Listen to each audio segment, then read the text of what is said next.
A história que eu vou narrar, ela aconteceu no ano de 1649. O protagonista dessa história é um homem que tinha a mesma profissão do que eu. Ele era um livreiro, dono de uma editora, e ele estava, no final de semana, recolhido, meditando um livro que ele iria lançar no mercado editorial. E o livro se tratava da devoção das almas do purgatório. Enquanto aquele homem estava meditando, pensando nisso, aconteceu algo que chegaram e disseram para ele que um dos filhos dele estavam com os sintomas de uma doença muito grave. E o livro vai dizer aqui que a doença progrediu rapidamente e a criança estava em sério perigo de vida. Olha o que vai acontecer aqui. Presta bem atenção minuciosamente em tudo. Os médicos não deram mais esperança e já se pensava mesmo nos funerais. O médico examinou, não dá mais. Infelizmente, seu filho vai morrer. Comece a preparar os funerais. Como que você ficaria mediante uma notícia dessa? Eu sou pai, então assim, eu já fico até comovido só de pensar numa coisa como essa. Agora vamos ver a atitude deste homem e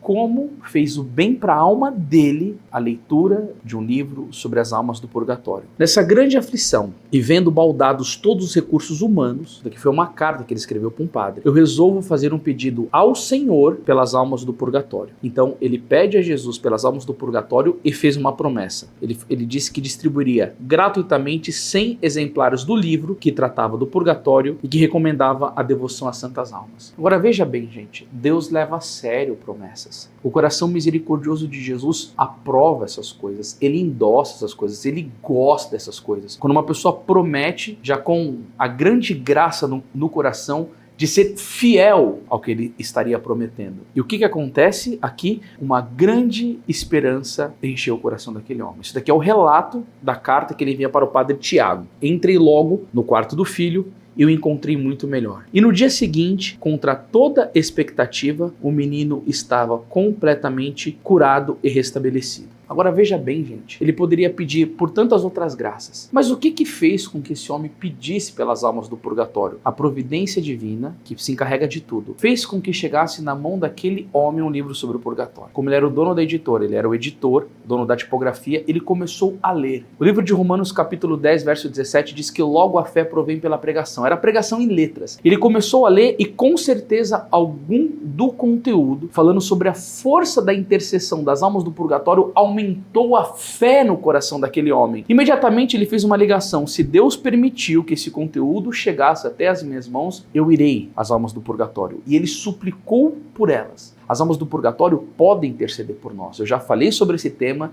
e este ano eu pretendo trazer muito conteúdo sobre isso. Então veja aqui na nossa playlist que tem muita coisa boa, mas as almas do purgatório podem sim interceder por nós. E a graça aconteceu. Quando ele chega no quarto, o filho está melhor e no dia seguinte ele estava completamente restabelecido. O que ele faz? Ele cumpre a promessa dele. E qual que era a promessa? Distribuir 100 livros que tratavam do conteúdo sobre as almas do purgatório, a fim de afervorar no coração dos católicos a compaixão por essas almas benditas que sofrem bastante, sofrem muito. E aí, continua aqui a história. Passaram-se 3 semanas e uma doença grave veio atingir minha mulher. O relato é que ela tremia por todo o corpo e se atirava ao chão em convulsões. Ela perdia os sentidos, segundo o relato da carta. Chegou a perder os sentidos e uso da palavra. Disse aqui na carta que se empregaram-se todos os meios possíveis para salvá-la, mas foi tudo inutilmente. O confessor, padre que assistia, só tinha palavras de consolo. Quanto a mim,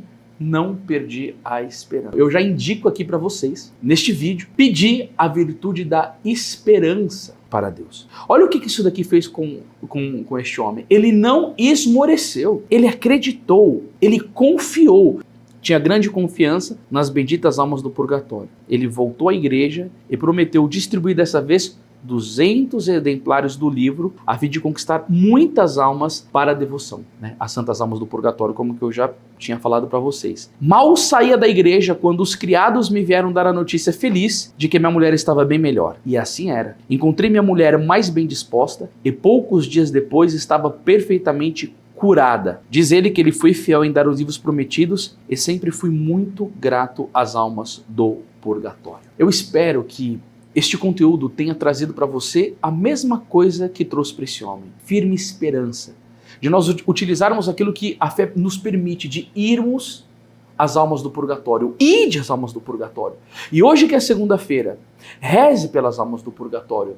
Faça sufrágio por elas, ofereça uma santa missa, alguma penitência, o Santo Rosário, né? Peça a criatividade do Espírito Santo, mas ao mesmo tempo que você reza para ajudá-las a sair do seu tormento, também suplique graça. Que graça que você está precisando? Comente aqui embaixo. E nesse comentário, leia o comentário do seu amigo e reze por ele, peça pelas almas do purgatório também por ele, a fim de que ele consiga essa graça. E mais uma vez, quem compartilha e evangeliza, eu peço para você compartilhar esse conteúdo, porque eu tenho certeza que muitas graças acontecerão. Anderson, da onde que você tirou essa história tão bonita? Aqui na Editora Imaculada nós temos esse propósito, né, de propagar a devoção às almas do purgatório. Eu tirei desse livro aqui, Tenhamos Compaixão das Pobres Almas do Purgatório, do Monsenhor Ascânio Brandão. O link vai estar aqui embaixo, da editorimaculada.com, e eu vou deixar para vocês uma lista de outros livros que tratam desse tema para você se aprimorar e ser como este homem, um ajudador das almas do purgatório e que também será ajudado por elas. Deus te abençoe e salve Maria Imaculada.